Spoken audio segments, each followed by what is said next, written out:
everyone, thanks for tuning into Sin's Workshop. I hope you're all having a wonderful day. So today we're going to be reviewing Deadly Ever After by Brittany Johnson. This is an arc sent to me by the publisher, and I didn't love it. I liked it, but I didn't love it. It follows two princesses, Amala and Cardassia. They pretty much, they're dead. They died. You get to see Amala die. You see someone stab her.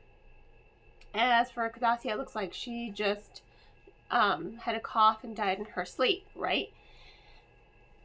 They are in this realm, this world in between, and when they find each other, it's, Amala is really sweet, but Cardassia has trust issues up the wazoo, right?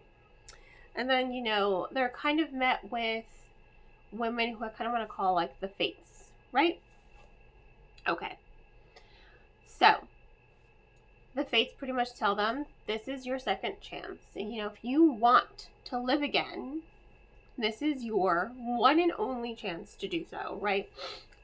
Well, they have to traverse this magical realm and get to the Colosseum in 3 days, I think it is, and get their true love's kiss. Obviously, what I did find predictable was they fall in love with each other.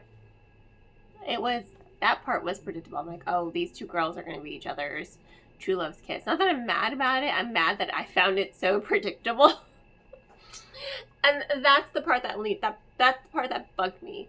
That I saw that coming the moment they met. I'm like, these two. And the moment that it was introduced, like, you have to get true love's kiss, I'm like, it's going to be these two girls. They are going to get true love's kiss. They are each other's true loves. That part bugged me. It really annoys me. Maybe it's just because I read a lot, so things are just like predictable to me nowadays, right? But overall, I still really liked the story, and I think I really liked it because of the characterization. As they're going on this journey, they have to face a lot of challenges, and in order to do so, they have to face a lot of their life, memories of their life. Amala's trying to figure out who killed her, who stabbed her and left her to bleed out, who drugged her and then stabbed her, And it goes along lines of her life. She's very trusting. She's very protected. Her father is the king, and he is emotionally, mentally, and at times physically abusive. He never wanted a daughter, but the daughter is what he got. He made her feel so unworthy. She's like, no, this is my place in life. So she was very, very docile.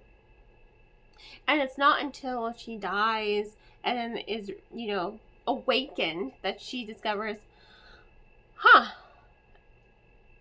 my father is an ass. And it takes her some time.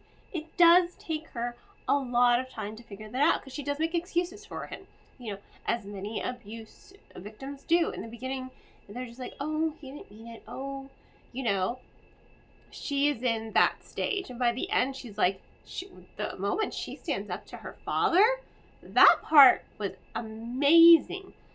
Absolutely love that part, because it was that's what you wanted. You're seeing her grow. You don't want her to be that docile, submissive girl that he groomed her to be. You want her to be the fierce warrior that she has, but without losing her gentleness and her kindness. She very much is a sweetheart.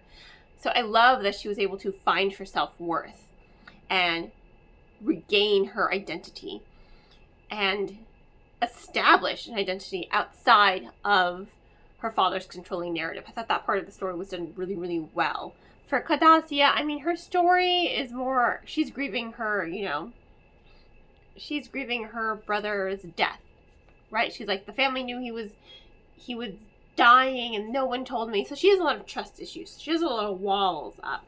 Her journey is all about letting go of those trust issues, forgiving her parents for something that was out of their control, and honoring her dead brother's, wishes, because he, as it turns out, did not want his sister to know. Just think my sister's keeper, I guess. He wanted to die on his own terms. Like, he knew it. He had pretty much made peace with that. So he wasn't, you know, upset by it. But he didn't want his sister and their time together to be shadowed by that. So you understand. So she has to learn to trust again. She has to learn to break down the walls that she set up around her heart. And she does that by growing close to Amala. So I think their dynamic was really well done. But again, the moment they meet, you already know, oh, these two are... I mean, it's super predictable. But I like the journey that they go on, and I like how they come out of it together. And I do like that they end up together, because I do think they have a lot of balance. I just hated that it was just so absolutely predictable. And I think that's just because I read a lot, you know? You know, when you read a lot, sometimes things just become predictable, and I think that's unfortunately the problem. But I still enjoyed the story. I think it was really interesting. I liked how they're meeting different goddesses in this middling realm, and how they're going on this adventure together, and they're bringing out the best of each other. You know, they're lifting each other up. So, you know, I really do think it was a really, really good novel. I just didn't love it, but I really did like it, and I quite enjoyed it. So, yeah, solid 3.5 out of 5 stars if I had to really rank it. So, on that note, thank you all for tuning in. Please don't forget to like, subscribe, and share with all your book loving friends. I hope you all have a wonderful rest of your day, and as always, happy reading!